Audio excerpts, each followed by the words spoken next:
Click the link in the description for your free Amsoil catalog.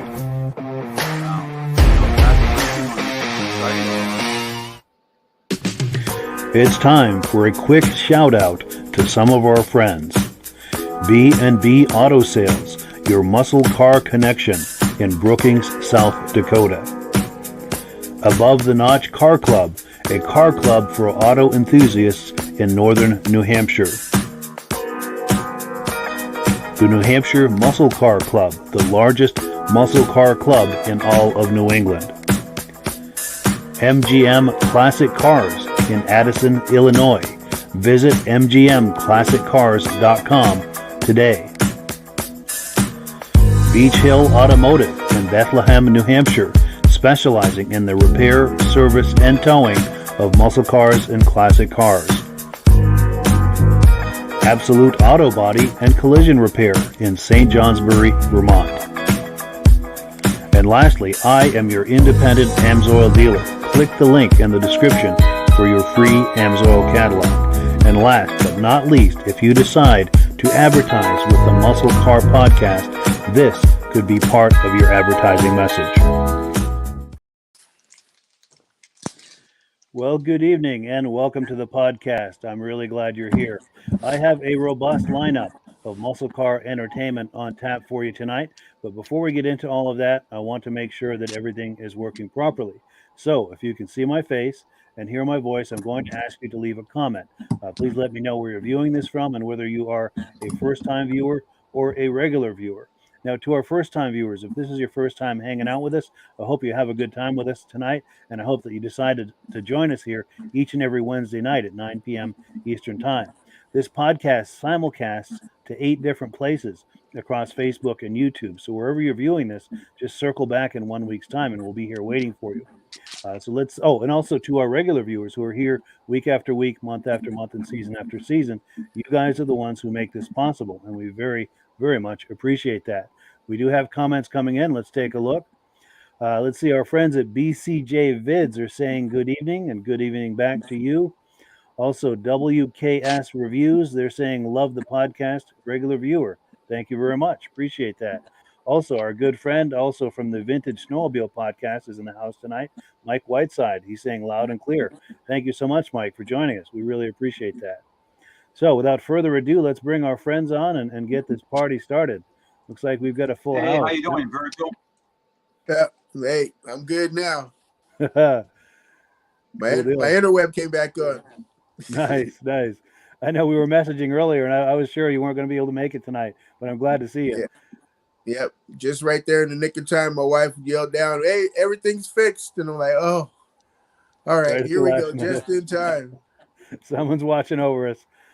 Yes. Definitely. And Rob, how are you doing tonight? Happy Halloween, everybody. There we go. Oh, yeah. Hey, that's actually better than candy. Definitely. Yes. Everything was on sale today, so I got cases of it. There we go. Nice. Well, I don't have a vehicle to get out to get my candy corn and my little pumpkins I want to get, but hopefully they'll still be around, and maybe tomorrow or the next day when I can get out. Yes, no doubt. Well, cool. Let's see. We've got another comment that's come in. We've got, Mike Whiteside is giving Virgil a compliment on that hat. That is a cool looking hat. Oh yeah, especially considering the weather we're having today. Yep, we got snow today, so. Yeah. We got snow, and I was outside today, so I had to go to daughter's hockey practice today. So I just left the hat on. It was one of those. My head is warm. Yes. Now, can you see the mountain from your house? Or is there snow on the ski area? I can't see Mansfield, but I'm pretty sure there's snow up there. And I have the Worcester Range right behind me, but I didn't even. Well, it was dark when I was coming back home, so I didn't even think to look. Gotcha. Oh, and then we've got your friend Kyle Phillips in the house saying, good evening, boys. Looking forward to that 22 Charger review. Excellent. We do have that lined up for you. Oh, yes. See, I see, Mike, I talk about you when we're not alone. I mean, I talk about you when we're not together. I appreciate that. I appreciate you promoting the podcast too, by the way. Very cool. Well, let's take a look back at this menu here. We're on item number 1, This is a 1965 Plymouth Barracuda. This is when I was at the Newport, Vermont car show this summer I think it was on August 6th. I'll let the owner of the car do the talking. Let me just take a second here to load that, and we'll have a look at it. Back from Waterbury, Vermont. This is my 1965 Plymouth Barracuda. Had it for about 20 years. It's been restored, obviously. 273 V8. And otherwise, it's all stock.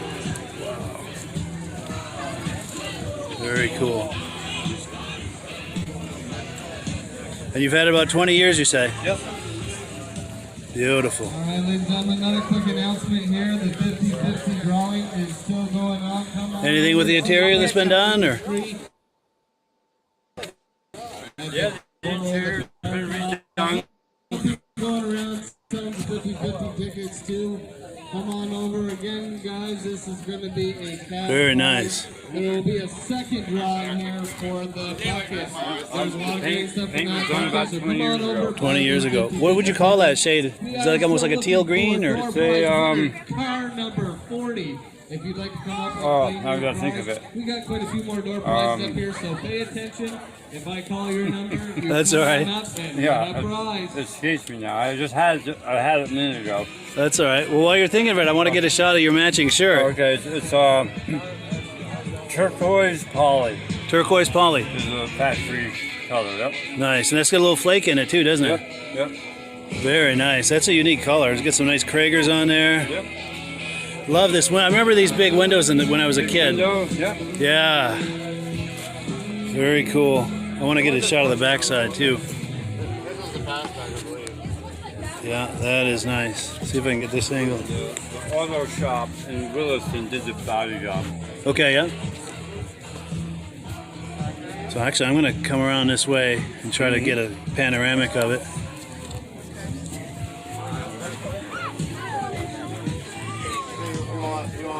All right, thank you. Well, cool, yeah. We'll go, I guess, top to bottom. Michael, any reactions to that car? Yes, I've seen a lot of these cars, and I'm not really 1% sure when they went from the name Barracuda to just Cuda. That's number one thing. Second thing, the back end of the car, it's just like the Corvette. It had basically they had the same idea, but they had to change it a little bit because maybe Plymouth and GM, you can't have it look exactly like a Corvette back end, so they had to change it. But you look at it, it looks like an upside down canoe. Yeah. Same idea as the early Corvettes, and it's really amazing because that is a unique style. And that window, if you ever had a car with bad visibility, this is one car that never had bad visibility for rear view. For sure. That is a huge window. And you're right. I never considered that, comparing that to the Corvette, like the old split window, and when they didn't have that split in the window. They're very similar. Yep. You're right. Yeah, I'd never considered that, but you're absolutely right. But because Rob? If you think about the Corvette, you think about it, it basically has the same idea, but they had to widen it out because they don't want to copy exactly what Corvette did. It's just like Ford and Dodge with their pickup trucks. Dodge, what was it, about 2 or 3 years later, Ford decides to come out with something that's very similar. Yeah, no doubt. No doubt. And Rob, reactions to this Barracuda? Oh, I love the back window on it. I'd hate to see the value to replace something like that. Yeah, if you can even find one. Is expensive. Yeah, especially the wraparound. 273 engine in it? I think it's what he said, yeah. Yeah, that's not a common motor. Wow. No. Good looking. Swing that around for another shot of that engine there. I'm trying to figure out what the license plate meant. Old Fish. Yeah, I don't know where he's going with that either. Must be an inside joke. Yeah. And then Virgil? Yeah, I was going to comment the same thing Rob said, that back window. That would be a hard one to replace, or find. Back when I used to work at a Ford dealership, one of my friends had one of these, and that's what he used to say is that back window. He's like, I'd hate to have to replace this. Yeah. No doubt. That would take some money. Oh, and we've got comments coming in. Let's see. Oh, we've got our friend David from Alaska Railroad. He's saying, "Good evening, Mike. Got your Facebook message, and I'm glad you did, David, because we've got something really cool a little later in the podcast. I think you're really going to like." And David is also saying hello to Rob, Mike, and Virgil. Hey, Hello, Hello, David. hello. And then also our good friends Stacy and Art Fosler are in the house. He's saying he had one once that had the same 273 V8 engine. Oh, Cool deal. Cool deal. And I almost think this is like when I was maybe 4 or 5 years old. I think my aunt and uncle had a car like that because I remember that big rear window like that, and I almost think that they had one back when I was a real little kid. I almost think I remember seeing that. and Virgil, I think they even had a couple of years where they actually had a split window. Same idea, but I think it was a split window. split window. Wow. And then Yeah. does that have that that also like the 2+2, like the Mustang, where you got to lift up that back seat there? Oh yeah, because it's got a deck that's folded down there. But I bet if you fold that deck up, there's a rear seat. Because I remember my cousins used to ride back there. It looks When like I a was- yeah, here we passenger go. area. Looks like a passenger area for the dogs. Yeah. Well, I do know that Mustangs tend to be to have that kind of idea too on some of the early models. Yeah. Yeah. I think I've seen the crease in there, Mike. I believe it does. It does fold up. Cool deal. Well, cool. Well, let's move on then to the next item. Let me get myself situated.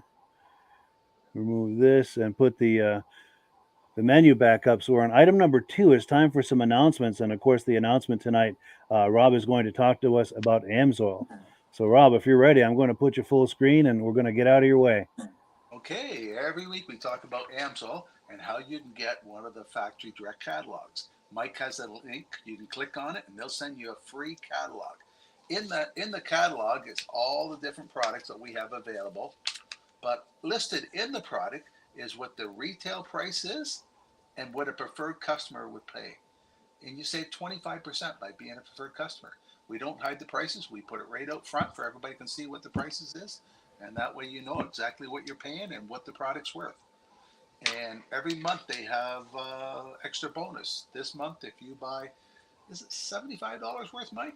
They're going to send you a funnel and some rags with AMSOIL logos on it, just for ordering $75 worth of product. You order $100 worth of product, you get free shipping. So you might as well order a couple more extra cases, get the $100 worth, and get the free shipping. And that's for catalog customers and preferred. If you want the best possible discount, ask Mike how to become a preferred customer. Buy directly from AMSOIL, save 25% on any Nike order. You can mix and match, and you don't have to order full cases. AMSOIL is available for every lubricant application you can think of, right from gear lube to hydraulic oils to grease to brake oil. We have it all. Racing oils, Z-Rod oils, you name it, we got it. So if Mike can put the link up where they can click on to get the free catalog for more information about the product, we'd be glad to help you on how to save money on getting the AMSOIL products. Absolutely. In fact, here's a graphic to support what he was just saying. And like he said, there is a link in the description for a free catalog. And also, if you're ready to get started right now, the best way to do it to take advantage of the preferred customer pricing is to click the link for the preferred customer program. Click that first. And there's just a couple of clicks to join the preferred customer program. Once you've done that, then start shopping, and everything you select will come up with the deepest level of discount for that preferred customer pricing. It's the best possible value. And once you hit $100, like he said, then you're getting free shipping. It's an incredible value. Cool deal. Well, yes, let's did we lose Virgil? Yep. All right, well hopefully he'll come back. There he is. Cool He deal. was playing Halloween. He was a ghost. Yes, there we He's go. ghosting us. Cool deal. 'Tis the season, right? Yes. Cool deal. Well, good. Well, let's keep going then. We're on item number 3. We're going to take a look at a 1971 Chevy Camaro. And this car is a very impressive Camaro. It's for sale by our friends over at MGM Classic Cars. So let me cue that up and we'll have a look. Sounds like split bumper. Thomas here, MGM Classic Cars, on this gloomy day in Addison, Illinois. I have this 1971 Chevrolet Camaro fully loaded for sale. here at MGM Classics. It's got 350 V8 5.7 liter motor, 350 automatic transmission, power disc brakes, power steering, and factory air conditioning. This car is sitting on these beautiful factory rally wheels, Cooper Cobra radial GT tires with, I mean, the paint job is gorgeous on this thing. And look what they did.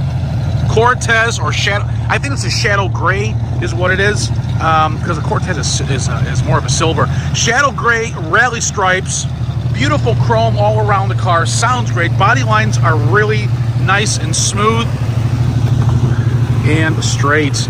Interior, just like you see it, in really, really nice condition, guys. Let's go for a quick test drive.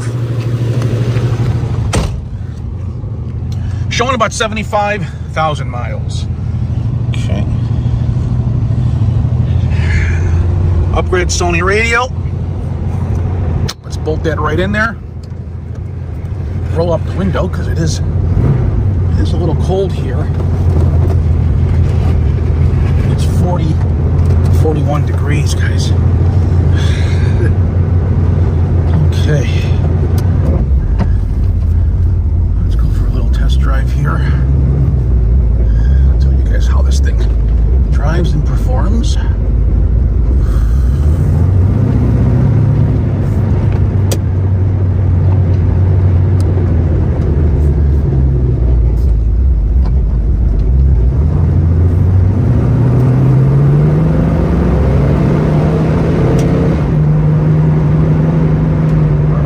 Transmission shifts just like it should. Let's see the brakes here. Brakes feel good as well. It doesn't pull to the left or to the right. They are power disc, like I mentioned earlier. Power steering feels great. You can turn it with one finger. Very comfy, very easy to drive.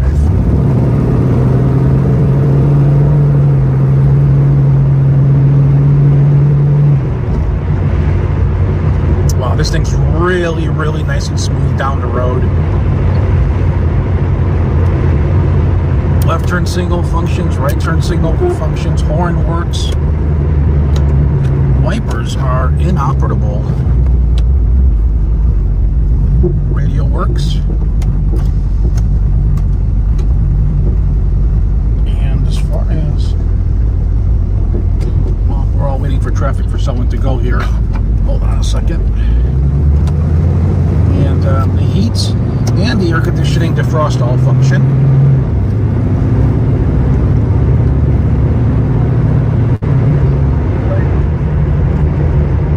This thing rides really, really smooth. I've driven a lot of these second generation Camaros, guys. And when I tell you this is a nice car, it's a nice car. And you guys are more than welcome to come see it in person, most definitely. I'm located at 150 South Church Street in Addison, Illinois, 60101. 20 minutes from the Chicago O'Hare Airport. If you wanted to fly in, bring your checkbook and test drive this puppy. You're gonna write the check. It's that nice of a car, guys. It's not going to last that long.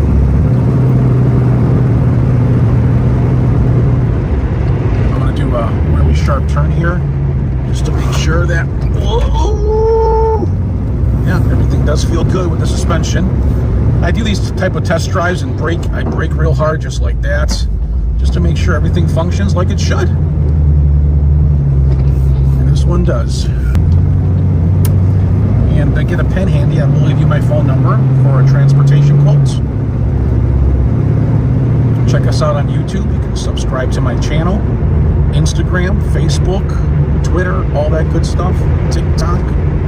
We're on air of all these social medias. If you got that pen handy and you need delivery, I will need you to text me your zip code or call me, either way. My number is area code 847-848-1850. Yep, this thing can smoke the tires. Oh, yep, everything works here. Speedo, fuel gauge. Everything's good. Guys, gals, thanks for watching. My name's Thomas. I can be reached at 847-848-1850. Again, 847-848-1850. Thanks again for watching. Have a great day. So yeah, thank you so much to our friend Thomas at MGM Classic Cars out there in Addison, Illinois. Another great example. I'm sure that's going to go fast. As far as reactions, we'll go bottom to top this time. Virgil? Oh yeah, I like that. I like it. Reminded me of the car we seen at the Camaro we seen at the Street Rod Nationals. Yes, that orange one. Yes, and I was Yeah, like, for oh, sure. I wanted to look at that. Look at those rally stripes there to see if they had that, like what they said with the plastic. Yes, that crinkle. But yeah, but I like the way that the rally stripes match the rims there. Yes, yeah, that sets it off nice. Yes, and then Nice I was on attention their to detail. website, and when you said Camaro, I thought you were talking about another Camaro that they had there. They have another 73 there also going for the same price, Oh wow, yeah, but with the slick red paint. sure, Yeah, sure, but cool example. yeah, for sure. And Rob? Oh, what a good looking car. And this summer I've been doing a lot of helping people at the drag strips. And that's a popular design car at the drag strips. Oh, it is. Huh? There's more of those than any other car at the drag strip. Because they're so Wow. easy to fix up to take to the track. Sure. Yeah, and it's hard not to like a Camaro, Yes. for sure. And Michael? Yeah, I like how you peeled out a little bit. that will actually probably get a couple of buyers. Hey, well, this car can peel out. Cool, I want it. It's got the mojo. Exactly. But the thing is, I mean, the color, and has Virgil pointed out with the gray in it, and then that same color gray in the wells of the wheels there. I mean, it makes a great color match. Yeah, for sure. For sure. And we do have comments coming in. Let's see what we've got here. We've got our friend David at Alaska Railroad says he loves the front look of this year Camaro. His dream Camaro is a 68 RS SS. Let me see if I can find the front of that car just to give him another look at that. Yeah, that is a cool look, a really aggressive look right there. There's the money shot right there. And then also our friend Mike Whiteside says, be careful on those Illinois roads, potholes galore. And he said he knows from experience. LOL. Good advice. Hey, you know what? It's like that here in Rhode Island too. Not just the roads, but bridges also. Yes, in Vermont as well. Yep. Crazy. It's funny. The roads seem like they're always under construction, but you can never, there's always potholes. Well, I don't think they can ever stay on top of it. You got to blame tractor trailers. You got to blame road salt and plowing. And all it does is have a job on the roads. They tear up the roads for sure. For sure. Well, cool. Well, let me take this one down and let's go to item number 4. Now, this is a very special one for me because this is one of my childhood friends, Steve Thibault. He and I lived just a few miles apart back in the 70s when we were kids, and we're still in touch on Facebook. And he's got a project he's working on. It's a 1953 Chevy 3800 panel truck. And he sent me an update of the project. And let me get it queued up here. We'll take a look at it. I live in Norton, Vermont, and I'm here to show my project. It's a 1953 Chevy S10. No, it's a Chevy panel truck, a 3800, which means it's a 1-ton, with a small block Chevy 350 crate engine. The original frame, the frame was done recently by Rick Paul Hamus. And yes, I know it's a little rough, but it's been media blasted and also etch primed. And some of the work has been started. And the reason I wanted this project was my wife is in the Catamount Pipe Band. She's a tenor drummer. She's the one that spins the hammer, mallet. And I wanted something, we go to parades, and I wanted something different. I didn't want a Chevy Bel Air, because everyone has a Bel Air, or a parade. I love the Bel Airs, but every parade has them. There's Model A's, Model T's, I didn't want that. I didn't want a tractor, because you load it up on the trailer. I didn't want that. And one of my buddies found this, and we looked at it, and I said, okay, let's take it. Here's the grill. He's huge. 1 ton. Fenders, grill. The body's pretty solid, although there's holes, considering it's a North Country doll. You see the fenders in the hood.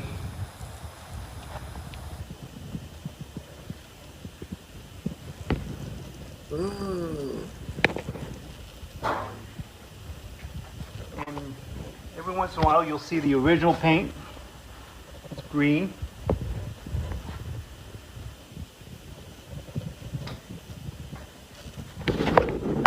He is long.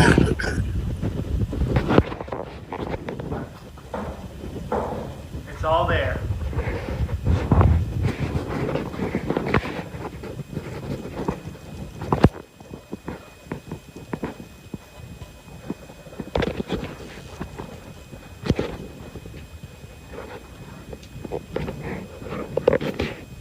Going to leave this garage Wednesday, going down to Littleton to Randy's Auto Body, and he's going to do all the body work. Hopefully I can get a chance to help him.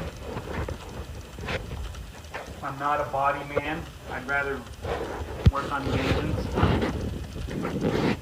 I felt that the body was a little bit more complex than what I needed, than my talent could take.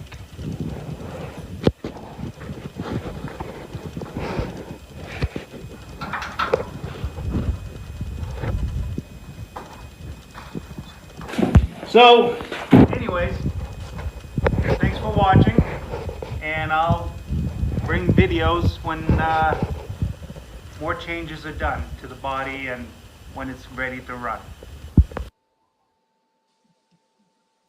Cool. Yeah. Thank you so much to my buddy Steve, my good friend Steve, childhood friend. Great to see him and great to see this project. And as far as reactions, we'll go top to bottom this time. Michael, reactions to this? Oh, I thought we were going to do Rob. He wasn't up yet at all for the first runner-up, but Oh, that's true. Yeah, he's in the middle. yeah, I mean, with these vehicles, I've seen some of them in the car shows. There's not as many as the trucks or the cars. Like as he pointed out, every car show you see about 4 or 5 Bel Airs. No question. I can see why you didn't want a Bel Air. And having something like this, you do find a few, but it's very far in between. So there's not a heck of a lot of them out there because they were heavily used and rotted out in most cases. So it's really good to see that he decided to get this to work on as a project because it's actually a lot more work. But, you're going to say, I got something that you're not seeing every time you go to a show. So it's really nice to see that you're having a classic and it's being restored and it's not something you normally would see all the time. Yeah, for sure. It definitely has that going for it. For sure. And Rob? Oh, he's got a lot of work ahead of him. Yes. Oh, yes. Yeah. But being that type of truck, it's rare and it's worthwhile putting the time and effort into it because you don't see them all around like that. Yeah. And I think in the end, it is an investment. I think, if he ever were to sell that down the road, he'd probably do pretty well with it, with the rarity and everything. I'm doing a Blazer. Yeah. And by the time I'm done with it, I don't think I'd be able to sell it for half of what I got tied up in it. Oh no. Maybe not. But I'm not doing it. I'm not doing it to sell. So sure. For your own I mean, satisfaction. a lot of times you restore a vehicle like this, all the money you put into it, and then if you do sell it, you're not going to get the money that you put into it. You're going to make a big time short on the investment if you sell it. Sure. Yeah. But you do it because you want to have one. So. Yeah. Exactly. Sure. And Virgil? Yeah, no, very cool vehicle to start with. Like they said, the rarity of it. I'm like trying to figure out how long it was. Is it like the length of a Suburban or? I believe so. What's the length on that one? Yeah. And then it almost looks a little high, like it was like a 4-wheel drive or something. Like, so I was like, did they even have 4-wheel drives before back then? Yeah, good question. It clearly, I'm sure, it was a work vehicle, some kind of work or utility vehicle. Yeah, for sure. And we've got a comment that's come in. Here we go. Yeah, here we go. David from Alaska Railroad says, "Yeah, that's a big one for sure. That's a big beast for sure." And yeah, let me switch. I'm in the wrong place here. Here we go. So yeah, Love those grills. I wanted to thank Steve for sharing that video with us. And if you're viewing, Steve, please leave a comment and say hi. We'd love to hear from you.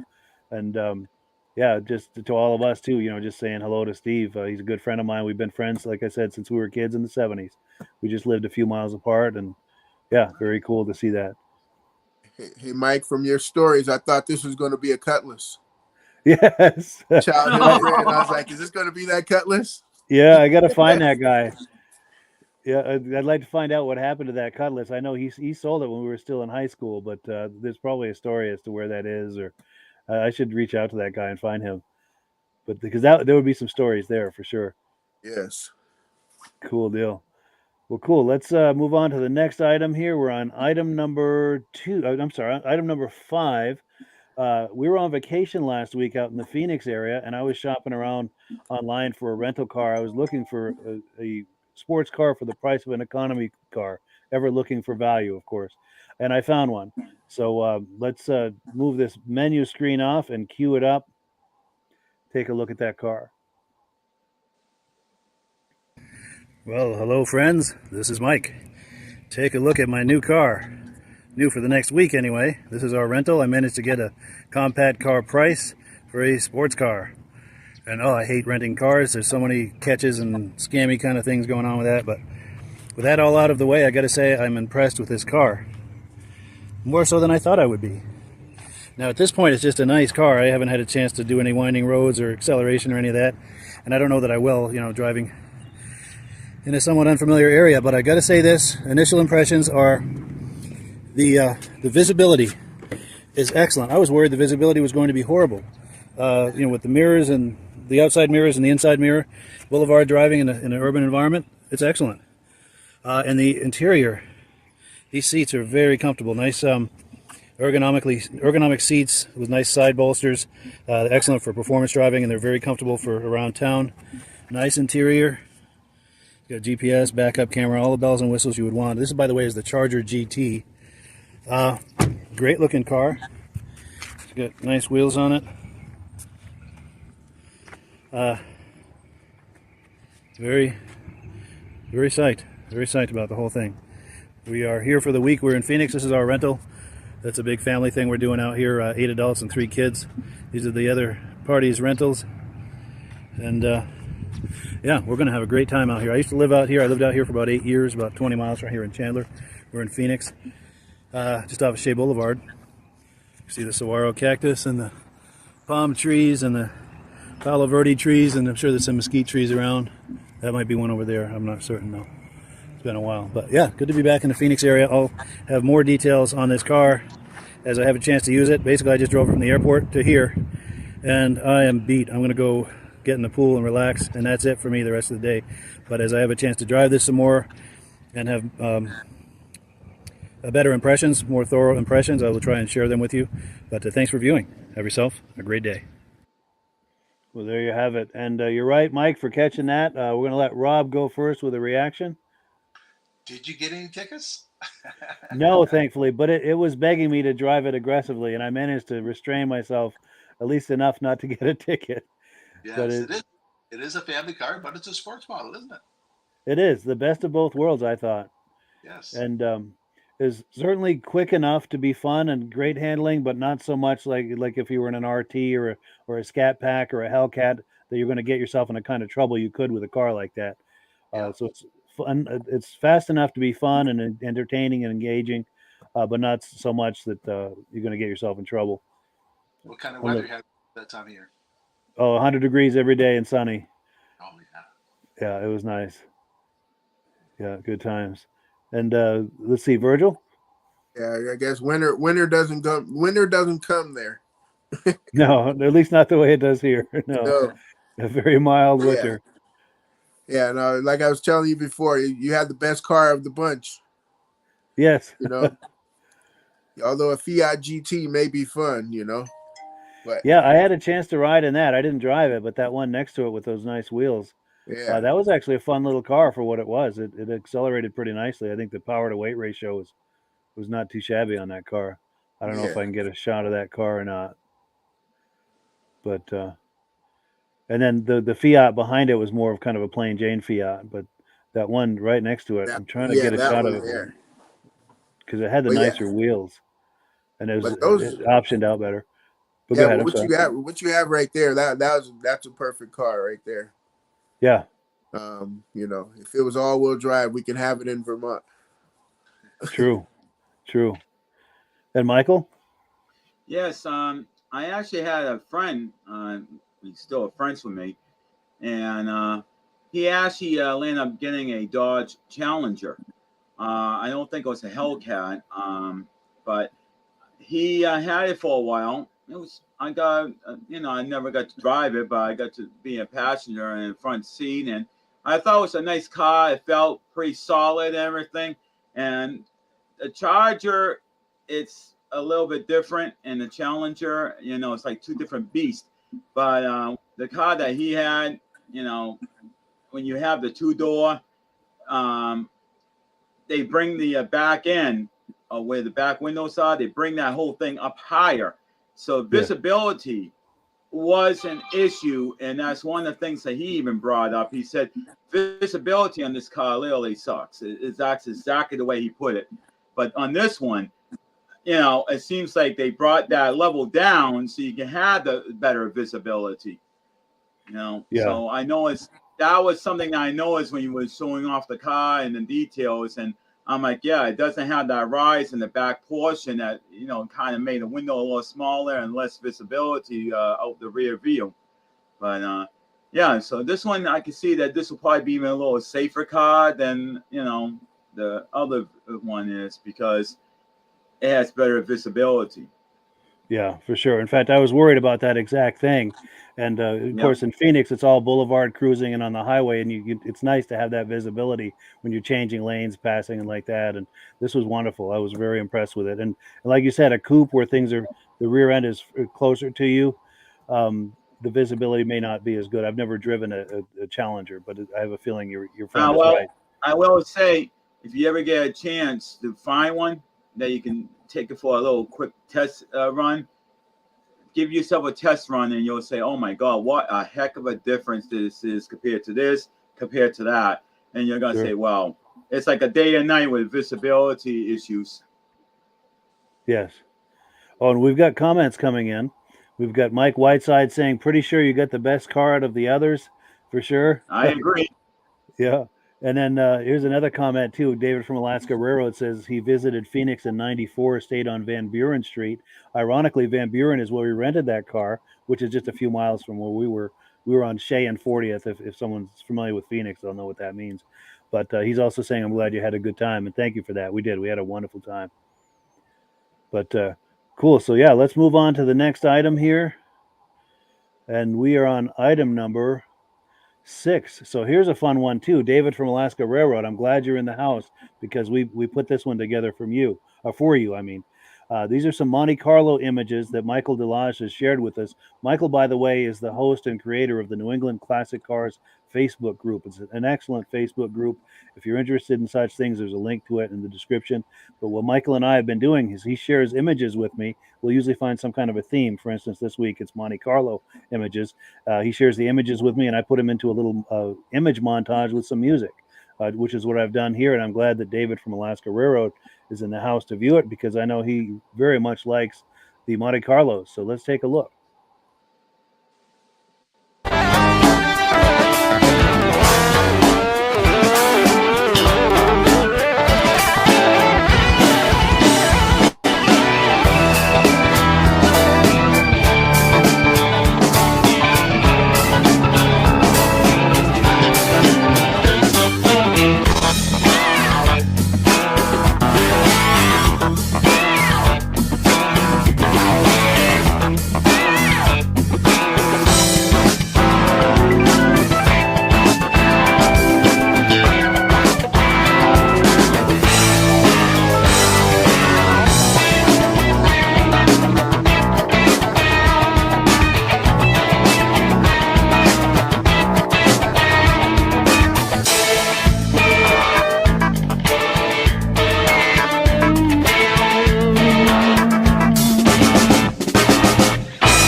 Yeah, thank you so much, Michael, for those images. Really appreciate that.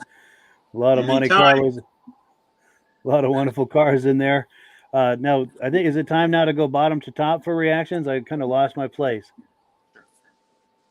All right, if that's the Well, case, then Virgil, I think it's your turn. I can go. I have 4 that would get into my range there that caught my eye. The very first one, that teal green lowrider. See if I can find. Oh, yes, right there. Yep, that very first one, that lowrider there. Looked like it has a Euro kit on the front there. Yeah, I think you're right. Yeah. And then also too, there was that convertible, of course. Yeah. Because that looks like I wonder what they made that convertible out of. If they actually did it out of a, did it come from a what is that? Like a Camaro or something? Is that the same kind of size? Actually, Virgil, when I took pictures of that car, I found out that the person did put an X frame underneath it, and he bought the car, and then he literally had it chopped and made it into a convertible. Oh, there it is. Okay, so it was just the Roadster, or did it have a? Monte Carlo never had a convertible. Yeah. They never had. So ever did. That's so what I was trying to basically, figure out. Yes. So basically, what this guy did is he said, "Well, I'm interested in this car, but I want a convertible, not a T-top." So he brought it up to one step higher, but he also realized to make this happen, and the length of the car, he definitely had to put an X-frame underneath, or else the car will buckle with the doors and everything. So I mean, and this guy, you can see a for sale sign. So I haven't seen this car since. I just caught it that one day at Gillette Stadium. And you can see in the background, you can see the water tank and different things in the background for the location. But, you know, I would love to see this car again. But I was very fortunate. I just had to be in the right place at the right time. And this was not in a normal parking lot where all the cars normally are. If you look in the picture, right where that blue car is, you can see there's like a little tunnel. That you go through there, that's the main parking lot where all the cars are usually parked. And then this is the overflow that's on this end. And I just said, well, I'm pretty well done doing this. What the hell? I'm going to go through over here. And I'm like, whoa. And when I seen this car, I'm like, I went crazy. I was like a kid on steroids or something when I seen this car. I'm like, this is my favorite car. And it's a convertible. And I know they never made them. I'm like, wow, I got to go crazy on this car. Yeah, for sure. And then you said you had 2 other quick cars you're going to talk about? There was a candy apple green one. Yes. And then there was that red and white one with the it looked like it had swivel seats possibly. Yes, it did. That red one right there just passed. That had the swivel seats, I believe. And it had the double headlights, one on top of the other. Yeah, so that had to be like what, a 77. Yeah, right there. Right there. That's the one. That one you just passed. That red one is the one with the swivel seat. This one here. Yep. Oh yeah. Yep. Rather than try to scroll and find it, because it's really hard to operate this thing. It's hard to stop. But that green one, I was admiring that green one as well. Yeah. And I like these. I especially like these early 70s, early 70s. Trying to stop on it. Here we go. Yeah, see that green one had to be a 71, judging by the top. Gotcha. And this black one I like too, with those fat tires and wheels, and I really like those early 70s ones. And it's hard to stop on a specific car, but yeah, I was I'm admiring trying to find that green one. Yeah. And Rob? I like that black one too. Look, I think the black one's the sharpest one in there. Yeah, that was my favorite. Yes. And Virgil, when you talked about that green car, Virgil, I look at the front of that with the headlights. It looks like almost like a Cadillac front end.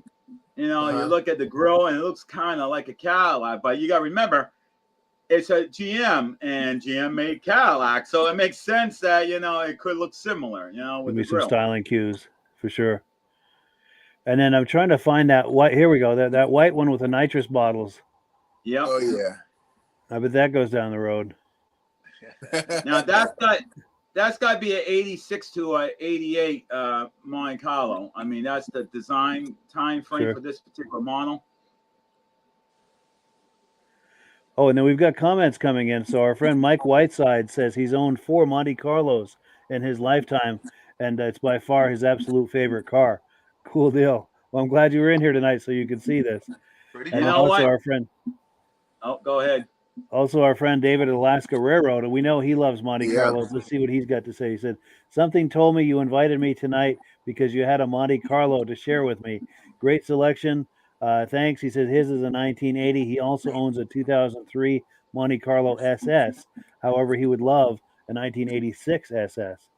I don't blame you. Yes. Go right there. And the funny Very thing cool. is, this is the car, the 86 to 88. It's the car I would love to own. My girlfriend is like, I want a Buick Regal. I'm like, honey, Buick Regal is technically the same thing, but I still like the Monte Carlo even more. Yeah. I'm torn No on doubt. that one. I'm torn Yeah. on that one there. Because the This is my 86 favorite shot Regal of is that such a black nice one. one. This is my favorite shot of that black one with the stance and the wheels and the tires and everything. I really like that. Yeah. I Yeah. wanted to see that one with the hood down. It looked like it has the what is that, cow induction hood there. Oh, quite possibly, yes. 'Cause the Yeah, high you're right. rise Because you look at manifold that there air filter there. Yeah. with a working cow induction. Yeah.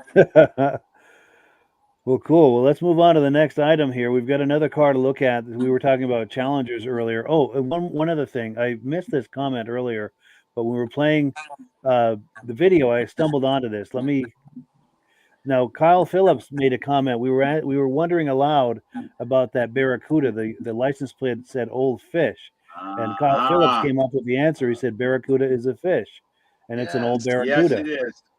So hats off to Kyle for figuring that one out. See, that's why I mess with him. He's actually like one of my smartest friends. I believe it. Yeah, Yeah. he was on top of that one. So, So I'm we're on item actually number. lying. Go ahead. I'm sorry. I'm not telling the truth on that one. I have smarter friends, but he was good on that one. Sure.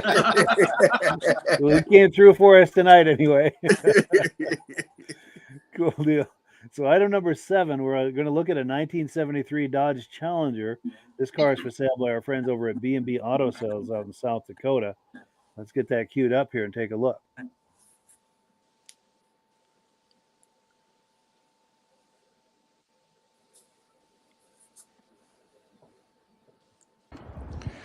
Hi, this is Dirk from B&B Auto Sales, and today we're showing our 73 Dodge Challenger.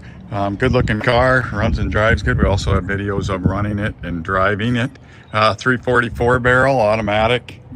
You can see the chrome bumper's in pretty good shape. Hood's been blacked out. Kind of gives it that good look there with that. Got the rally wheels, BF Goodrich's 14-inch tires.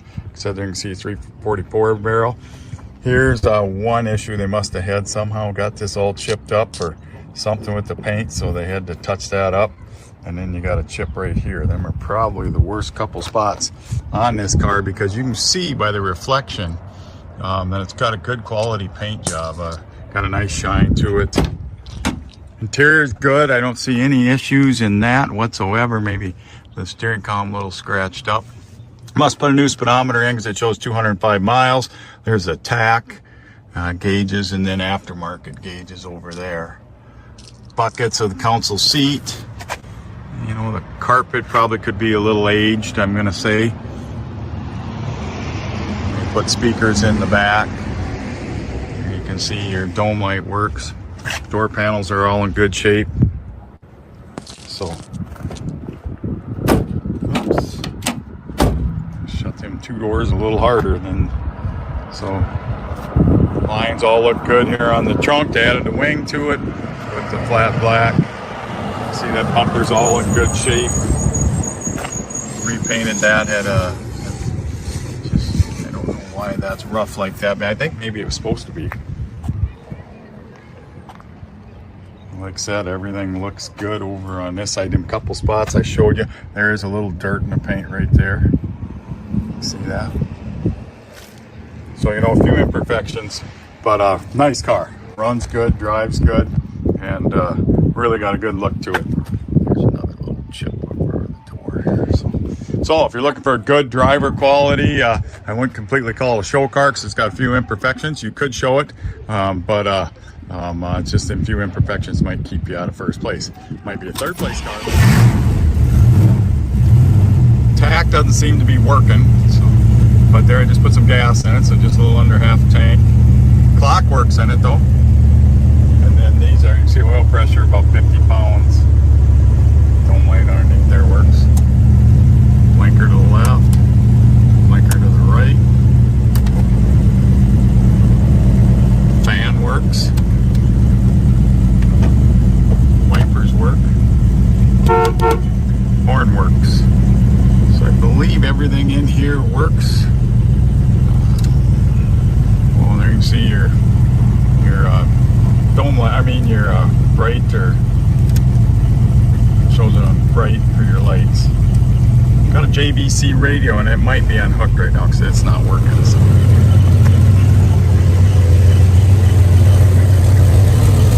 Got aluminum radiator.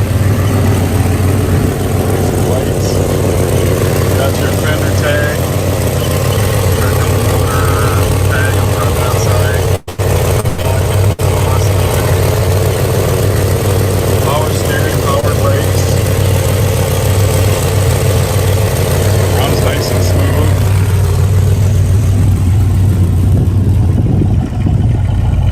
Good sound and exhaust. I can see the tail lights working. So, good looking car, good sounding car.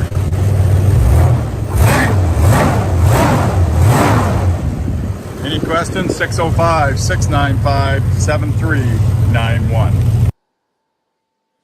So yeah, thank you so much to Dirk at B&B Auto Sales for that cool footage. Great 73 Challenger. Is it Rob's turn to go first? Sure. Yeah. Go ahead, Rob. What a fun car to take out on a Saturday night. Oh yeah. Yeah. Like some people have so much money tied up in their car, you don't want to take it to the mall or take the kids out there. But that'd be a fun car to take the family out on a Saturday night. You're still welcome at cruises. It's a good looking car. Like you said, you won't win first place with it, but you can still have fun going to events with that. Yeah, And when it'd be you fun can to really drive. enjoy. Oh, for sure. Definitely. Michael? Yes, when I'm looking at this car and everything, I'm like, I got a Papa Pal that, through my health insurance. And, there's different people that pick you up unless you get a preferred person, and which now I do. There's one person that picked me up and did libraries in Providence and other locations in Rhode Island. And he picked me up in a car, exactly the same car, same year, and it was jet black inside and out. Wow. And I'm when it's the 2 times I had him as a Papa Pal, and last year and once this year. And you're in this car, and we were going to the local libraries and everything. And I mean, he wasn't racing it or doing anything wild with it, but you could definitely feel it. Even if you're just cruising down the road, you could feel the power in this thing. Wow. That must have been fun. It was. Take a little trip back in time. I'm just kicking myself in the butt. Maybe I will see this guy again, and this time maybe I'll get a picture of the car this time around. Yeah, and if you do, maybe get some impressions from him, as far as the backstory on it and how he likes the car, and point out any interesting items on the car or whatever. That'd be cool to hear about, to see about, that we could share for everyone to enjoy on here. And yeah, Virgil? Yeah, mine with this car right here it's the color, that blue. And for these right here, I've always loved the one crazy thing is I've always loved the gas caps. Yes. The gas cap on these are always so cool because it has that little flip, Yeah, almost like a racing cap or something. Yeah. And then also too, and also love the hood on this one. The hoods are always just so great. The way that you can black it out just like that there, Yeah, that's a cool look. There's a gas cap right there. Yep. Right there. It's a view. Yeah, and that's also too on the 68. It's like that also. Yes, yeah. And those hood pins. I remember when I was a little kid, which is about the time these cars came out. In '73, I think it would have been 9 years old. Any car I ever saw that had hood pins like that when I was 8 or 9 years old, I was thinking, oh, that car is serious, you know. Yes. And I still think of that today. Oh, that must, you know, these people are serious if they've got hood pins, you know. Yep. But It's like hood pins. Can you flip the pin so I can see up under? yes, yeah, And trip down while memory lane. and while we're talking about all kinds of classic cars, I went to dollar store tonight, and I'm kicking myself in the butt. I should have grabbed these two Matchbox cars. They're only $1.25, and they're solid metal and everything. And they were Matchbox, and they had a El Camino. I forgot what year it was. And then they also had a another vehicle that was in the '60s. And I'm like, oh, maybe if I go back there, maybe I can find a way to get back there this week, and I definitely should pick those up. Yeah, for sure. I'm If you find them, not a big collector or anything, but right. I'm like, nah, I don't really have the money to blow like that. But then when I looked at these cars, I'm like, I should pick these up. Sure. If you end up with those, bring them on the podcast next time. Yeah, I have a That'd be few fun. already. I have in the house now. I got a couple different years of Corvettes mixed in there. Nice, nice. Yeah, maybe on a future episode we can look at some of those. Yeah, But that sounds like we a good idea. are just about out of time here, but we've got one last video to look at. Item number 8. Took a little bit of a deeper dive on that Charger that I had last week. Let's cue that up and take a look, and then we'll some quick reactions, and we'll close out the program. To spend a little time with this thing, not as much time as we like, or as much time as we're going to, but I have to say I'm impressed. It's a great concept for a rental and even to own. It's the second level up on the Charger. It's the GT. Some of them have all-wheel drive. I don't think this one does, and I'll tell you why I say that. On this badge here, it will have 4 after it, and this one does not. 4 was what tells us that it's all-wheel drive, so that's what makes me think this does not have all-wheel drive. I don't know what year it is. I'm assuming 23 or maybe even a 22. It's got 34,000 miles on it, and it's used as a rental. It's a great idea as a rental because it's not as high-end or as fast as an RT or a Scat Pack or a Hellcat, but it's not going to get you in the kind of trouble that a car like that would. But it's very sporty, a lot of fun to drive. It's certainly quick enough. Great acceleration, great handling, very tight, precise handling. Plenty of room inside. Great idea for a rental or for a daily driver. And it's also, if you get a Hellcat or an RT or anything like that, you're going to have that as an investment. It's not going to be your daily driver, where it could be. They make this in greater numbers than the Hellcats and the SRT or the RTs. So it's not going to be the kind of appreciation a car like that would have. It's got 20-inch wheels, I think 245s. Let's pop the hood. Also, I was looking on the menu here, not the menu, but the display screen today, and it's got launch control. Now, I've not fooled around with that to understand exactly how that works, and I don't know where I would do that, but it's interesting that a car like this would have launch control. Now, it's got the 3.6-liter V6, about 300 horsepower, and it's got the ZF 8-speed transmission, which I believe is sourced by Mercedes-Benz. Let me see if I can get a light on this. There we go. Now, considering it's a sports car and the appearance of it and everything, I would like to see on this plastic cover something that says, GT or something that indicates that it's supposed to be kind of a performance car. Also, one thing that's absent under this hood is the battery. The battery's in the trunk. I'm not sure why, or if there's any advantage or disadvantage to that, but that's fine by me. But I will say that years ago, my former wife had a 2007 Magnum with the same engine and transmission, and that was a great car also, because you step on it and it'll downshift a gear or two, and as long as you stay on the throttle, it'll stay in that gear and get some crazy acceleration for a 6-cylinder. And I think the same thing's going on with this. Oh, and yeah, our friends here, our assistants, have opened the doors for us and the trunk. They've asked not to be on camera, but they like it as well. Any comments or reactions? Might look good driving. Yes. Good. Yep. Any thoughts? Looks awesome. So I heard it running. Sounds good running. Idle parking lot. Better than Fiat. Yeah. Yes. Yeah, it is a looker. It's a sharp-looking car, especially in this candy apple red. Plenty of room in the trunk. We had a baby stroller in there and some other baby paraphernalia. Plenty of room for all of it. And, it's got real pipes. Some of them have fake openings without a real pipe. But this is the true twin exhaust. And this vent back here apparently is fake. So I call that a flatulence evacuation vent. Since it's fake, you might as well come up with a name for it. And yeah, very impressed. I think it's a lot of car for the money. It's a great value, and it also bridges the gap between mundane transportation and a sports car. It's kind of the best of both worlds, which is what a GT I think is supposed to be, grand touring. It's supposed to be fun to drive and practical, something that's fun on a trip, and not just a one-dimensional sports car, as fun as those can be. We also have other things we do in our lives where it makes sense to have 4 doors and extra seats in the trunk room. I think this could be a lot of things to a lot of people. Yeah, I guess that's it for now. Thank you for viewing. Cool. There we have it. So some final thoughts. We'll let Michael go first. Okay. Well, my girlfriend and me, when we do finally get a vehicle, it's going to be used. Not planning on doing bigger trips if we're going to Maine, or I want to go to Pennsylvania, see trains and Horseshoe Curve and whatnot. We already discussed it, and I said we're better off getting a rental vehicle. That way they're not racking the miles up on a used car that is going to be our primary vehicle. And you know what?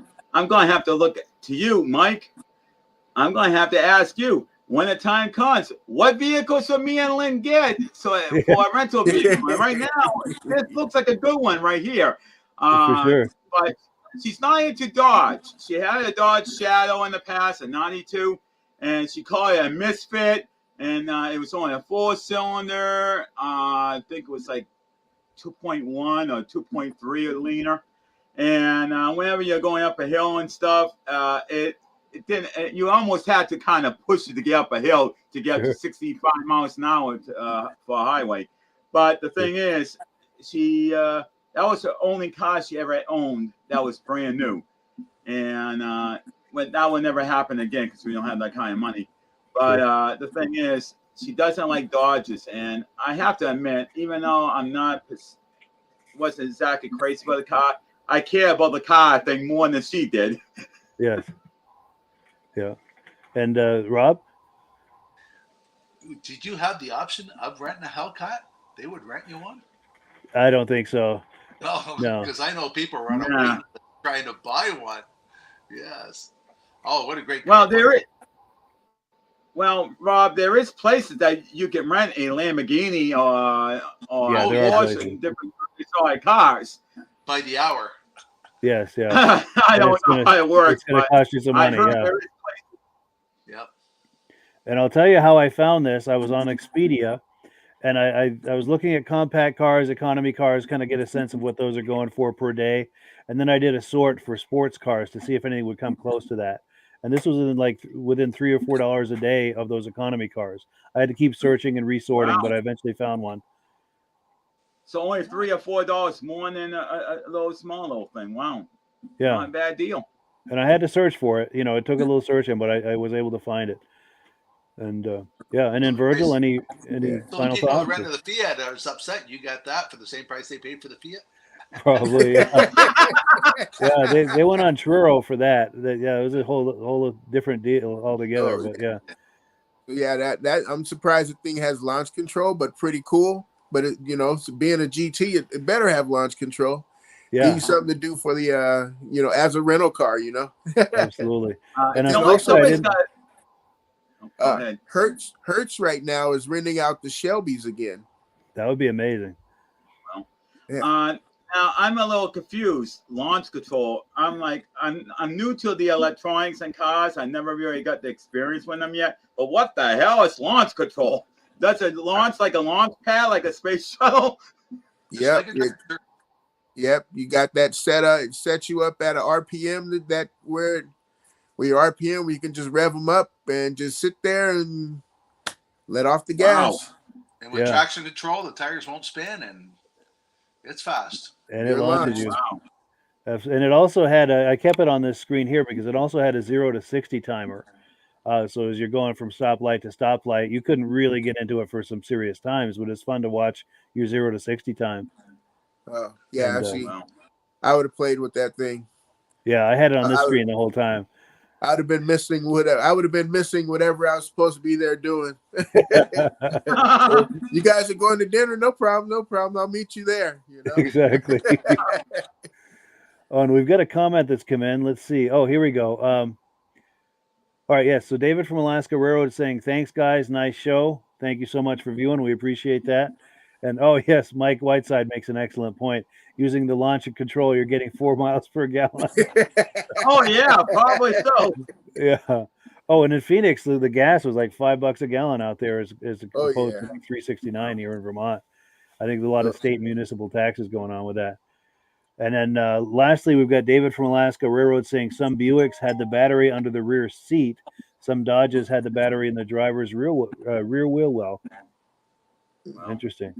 I mean, I'm confused about that because if there's ever a fire and the fire department wants to disconnect the battery, the logical place would be under the hood. And then all of a sudden it's like, okay, we've got the hood open. Where in the hell is the battery? Yeah. You know, because a lot of times they cut the battery. Yeah, Mercedes does that where the battery is in the trunk or under the seat. Also, this might be a holdover from when Mercedes was owning the Mopar. And I almost think there was a disconnect under the hood for that very situation, so they're not trying to disconnect it over the gas tank. Yeah. Because I know Corvette actually had some models that had the battery inside the car. It was like underneath the back seat or something like that. Sure.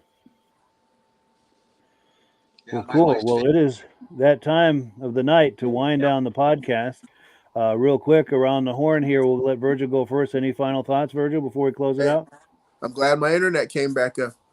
Me too. Yes. There we are. That's all I have to say is I'm glad. Thank you for internet tonight, Jesus. Yes, exactly. Definitely. Rob? Thanks for all the new cars, Mike. We like the Monte Carlos. Yes. Oh, thank you. Yes. And Michael, final thought? As I was saying, if anybody has any cars they want to see, just let me know on my Facebook page if you're a member on there. If not, you can let Mike know, and then me and Mike can talk, and we could probably figure out a podcast and different pictures that you may want to see. Just let him know, and we can work together, and I can try to set something up. Absolutely. Michael has a voluminous collection of just about every car you could have possibly imagined. So if there's a certain car you like, whether it's Plymouths or whatever, let us know, and we'll try to put together a montage for you. I got one more thing for Mike D over there. Hey, Mike D, you got to tell your girlfriend the 4 cylinders aren't the same 4 cylinders that they made back then, you know? You got 4 with that 4-cylinder 4 GT, and that thing does what, almost about 200 miles an hour? Well, the turbo. Oh, yeah. I know that they have made, especially Toyota. I mean, a 4-cylinder Toyota acts more like a 6. Yeah.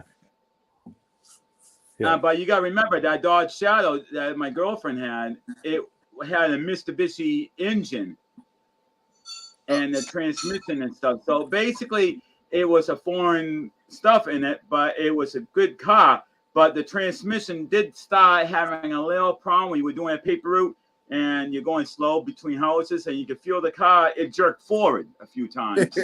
Wow. And I'm like, okay, is this the transmission starting to slip? And then later on, she let it go without realizing you got to replace the timing belt. Wow. And that was the end of the car. Sure. Oh, one last comment. Oh, here we go. Mike Whiteside says, get her a Jeep. Good thinking, especially with winter coming up. I want to get a Jeep, but she doesn't want to go that route. I want to do a 4-door Jeep. And she said, nope, there's too many companies that own Jeep, and, you know, they're notorious for a lot of problems. But you know what? They were also very easy and simple to repair, and you can majorly customize them. Yes. Yeah. Well, cool. Well, with that, we do have to close it out. I'm in an upstairs bedroom here at the world headquarters of the Muscle Car Show and Tell podcast, and that means that people start coming up here at 10 o'clock and going to bed, so it's time to wind it down. But as always, we give the last word to AMSOIL, and we thank Michael, Rob, and Virgil for coming on tonight, as well as all of the viewers, and we appreciate all your feedback and comments and questions, and good times for everyone. Good show, Mike. Thank you so much. Thank you. Catch you all next week. Have a good one. All right. Peace. Too. Hello, everyone. This is Rob and Mike. How you doing today, Rob? I'm doing good. Mike, yourself? Very well. Thank you so much for coming on. I appreciate it. Now, today, we're going to be talking about AMSOIL. And in a few moments, we're going to show you how you can get the deepest discounts, free shipping, and free gifts when you order your AMSOIL products through us. But first, I'm going to ask Rob to give you a quick description of what AMSOIL is and why you should consider using AMSOIL products in your motorized vehicles. Thanks, Mike. AMSOIL is 100% synthetic oil. Everybody uses AMSOIL for a different reason. Some people like the benefits that AMSOIL is warranted for 25,000 miles or 1 year. The reason we can do that is because AMSOIL doesn't oxidize. It doesn't form the usual carbons, gums, sludges like petroleum oils do. That's why we can keep it in the engines longer. Petroleum oils never do wear out. They oxidize themselves. That's why they have to be changed at 3,000 kilometers. And AMSOIL likes the benefit that you only have to change the oil once a year. That saves some money. Some of the people like the benefit of AMSOIL is it's a slipperier type lube. By having a slipperier type lube, it cuts down friction drag. By less friction and drag, engines run 20 to 50 degrees cooler, better gas mileage. Now, AMSOIL says 25% more protection than the industry requires is in the AMSOIL bottles. My average customer gets about 10% increase in gas mileage. That's a big savings. Yeah. And by cutting down friction and drag, for every 10 degrees you cut down the friction and drag, doubles the life of the engine. So by having the engine run cooler, it makes it last longer. Some people like the benefit of the range of the AMSOIL. AMSOIL's flash point is 425 degrees, and it pours at 50 below zero. Wow. If you ever tried petroleum oil when it's 10 below, it turns to honey. And in the summertime, petroleum oil thins out, and once it thins out, that's when it starts breaking down. So AMSOIL is an all-season oil, can give you better gas mileage, longer engine life, less maintenance. It ends up being cheaper over a year's time running AMSOIL than it is petroleum oils. That's amazing. That's amazing. And AMSOIL is available for pretty much any motorized vehicle, anything from lawn equipment, cars, trucks, boats, ATVs, motorcycles, snowmobiles. Yep. And a lot of people phone me up and say, well, what's the benefit of our gear lube? Exactly what I told you about the engine oil. It pours in cold weather, it runs cooler, makes the equipment last longer. And they say, well, what's the benefit of the small engine? Same thing. Makes the engine run cooler, last longer, better performance. So it saves on all the applications that AMSOIL has available. Wonderful, wonderful. So yeah, let's talk now. Hopefully this has convinced people to think about maybe joining us in the AMSOIL experience.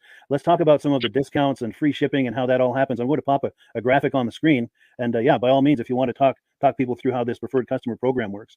AMSOIL has a number of different programs. One of our main ones is a catalog customer, where somebody can order directly out of our catalog. If they order out of the catalog, they order $100 worth, AMSOIL will ship it right to their house.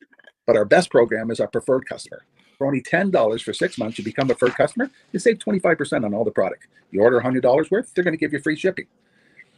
You don't have to order a whole case. You can mix and match. Say you want 4 bottles of small engine, 7 bottles of 5W30, and a couple of gear loops. You can mix and match. You can order 1 bottle at a time if you want. There's no minimums, no maximums.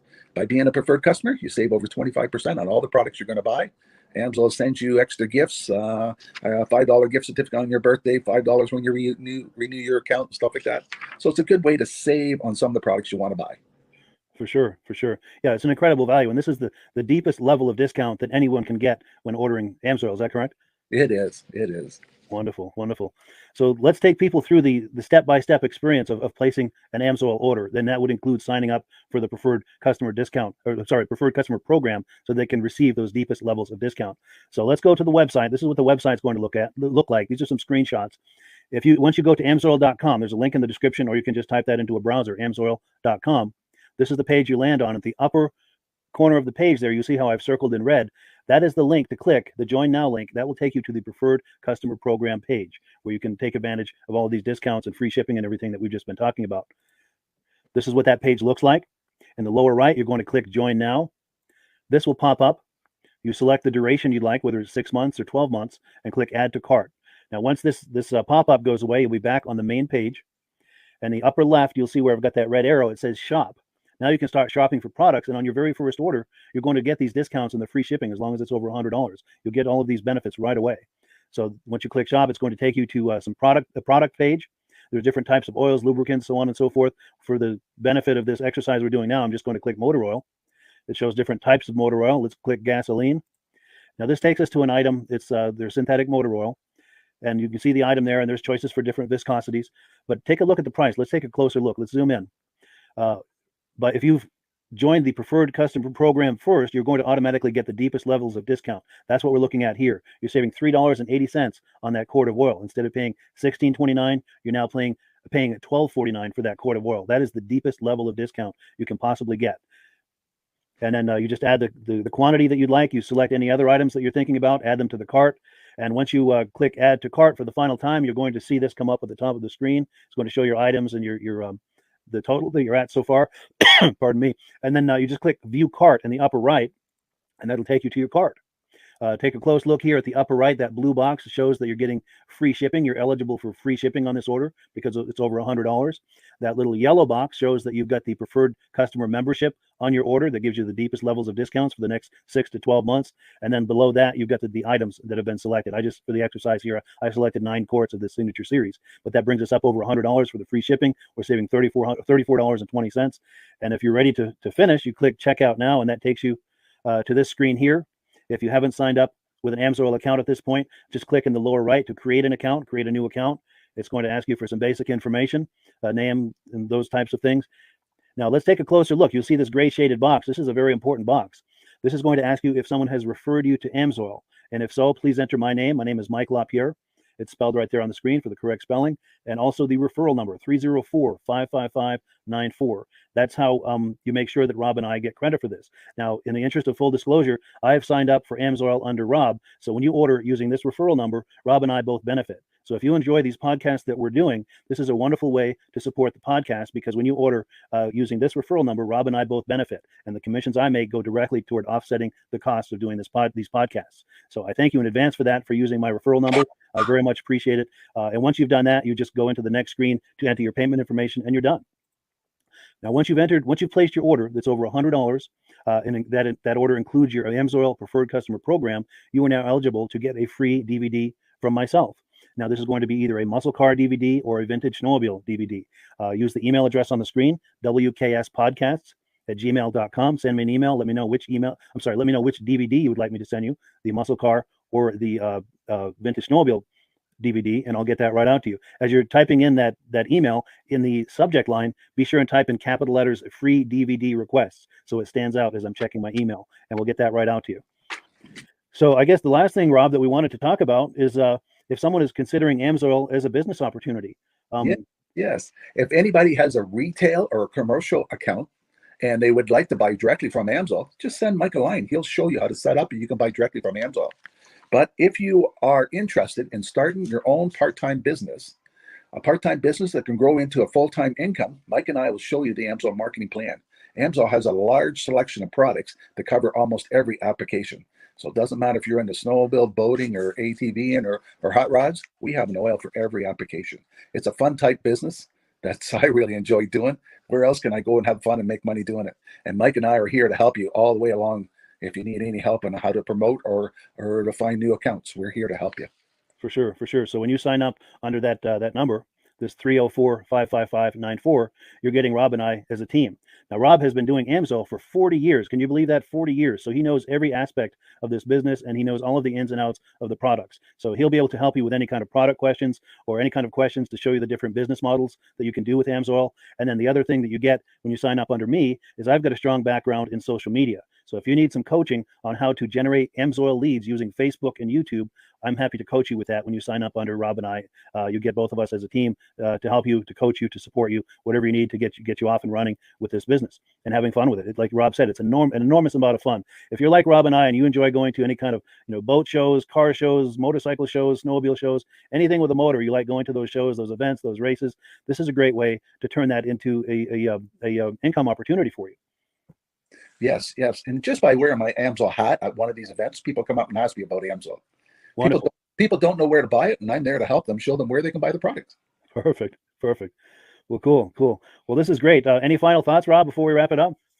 AMSOIL's a fun business. AMSOIL's been around since 1968. It was the first synthetic oil to be AI approved. Wow.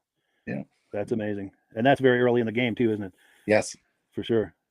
Well, good. Well, thank you so much, everyone, for viewing. Hopefully, we've gotten you excited as we are about the AMSOIL products. We'd love it if you could join us either as someone who uses the AMSOIL products or to join the AMSOIL team as a business opportunity. And we thank you so much for viewing. Have a great day. You have a good day.